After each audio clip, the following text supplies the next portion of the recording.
बुलढाणा जिल्ह्यातून हत्येची एक अत्यंत धक्कादायक घटना समोर आली आहे। एका तरुणाचा मृतदेह दगडाने ठेचलेल्या अवस्थेत आढळल्याने परिसरात मोठी खळबळ उडाली होती। मात्र बुलढाणा पोलिसांनी अवघ्या 12 तासात या हत्याकांडाचा छडा लावून आरोपीला बेड्या ठोकल्यात। पत्नीला त्रास देत असल्याच्या संशयावरून ही टोकाची पायरी उचलण्यात आल्याचं सांगण्यात आलंय। तपासात निष्पन्न झालाय तर मेहकर येथील MIDC परिसरातील एका शेतात एका तरुणाचा मृतदेह असल्याची माहिती पोलिसांना मिळाली होती।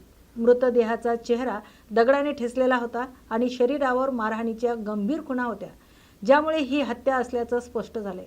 पोलिसांनी तातडीने तपास चक्र फिरवली आणि मृतदेहाची ओळख पटली। मृत तरुण वाशिम जिल्ह्यातील रिसोड तालुक्यातील केनवड येथील रहिवासी असून त्याचे नाव राहुल खुशाल बाजाड असल्याचं समोर आले। राहुल हा केनवड येथील कापड व्यावसायिकाशी निगडीत होता। हत्येचा तपास करताना पोलिसांनी CCTV footage, mobile call details आणि तांत्रिक विश्लेषणाचा आधार घेतलाय। तपासाचे धागेदोरे जुळवीत पोलिसांनी अवघ्या 12 तासात आरोपीला ताब्यात घेतले। धक्कादायक बाब म्हणजे आरोपी आणि मृत तरुण हे एकाच गावचे रहिवासी आहेत। पोलीस तपासात समोर आलेल्या माहितीनुसार मृत राहुल हा आरोपीच्या पत्नीला त्रास देत असल्याचा संशय आरोपीला होता। या संशयातून संतापलेल्या आरोपीने राहुलची निर्घृण हत्या केली। एका संशयाने 2 कुटुंबाची राख रांगोळी केली आहे। पोलिसांनी आरोपीला अटक केली असून पुढील कायदेशीर कार्यवाही सुरू आहे। मात्र या घटनेने जिल्ह्यात पुन्हा एकदा कायद्याच्या धाकावर प्रश्नचिन्ह निर्माण केलाय। चंद्रपूर जिल्ह्यात वाढत चाललेल्या मानवी वन्य प्राणी संघर्षाच्या पार्श्वभूमीवर इको प्रो संस्थेच्या अध्यक्ष बंडू धोत्रे यांनी जिल्हाधिकारी कार्यालयासमोर अन्नत्याग सत्याग्रह सुरू केलाय। गुरुवार 5 मार्चपासून सुरू झालेल्या या आंदोलनातून विविध मागण्या प्रशासनासमोर मांडण्यात आल्यात।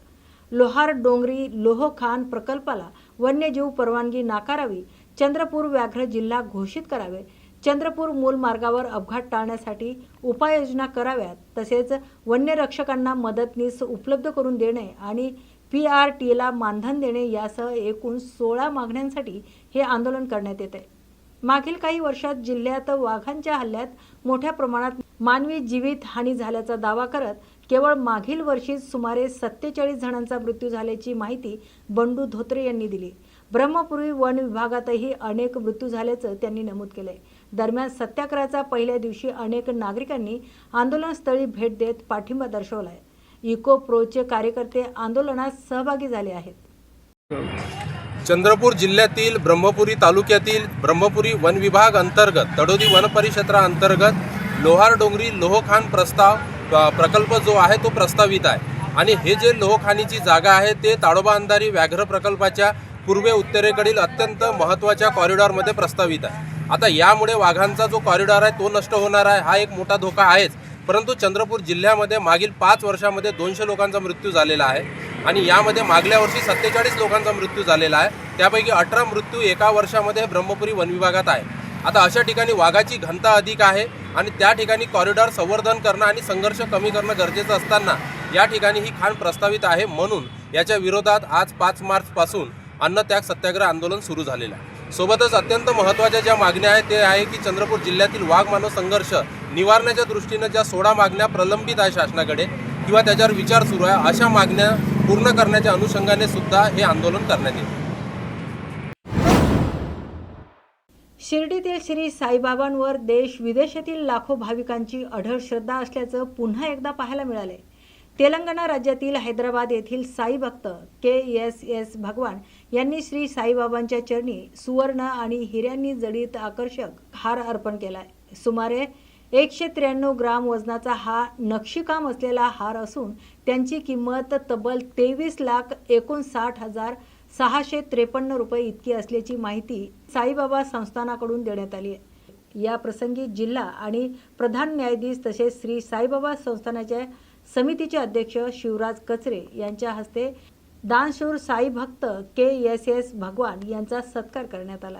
यावेळी साईबाबा संस्थानाचे मुख्य कार्यकारी अधिकारी गोराक्ष गाडीलकर यांचीही उपस्थिती होती। भाविकांनी अर्पण केलेल्या या दानामुळे साईचरणी भक्तिभाव आणि श्रद्धेचं दर्शन घडल्याचं सांगितलं जातंय।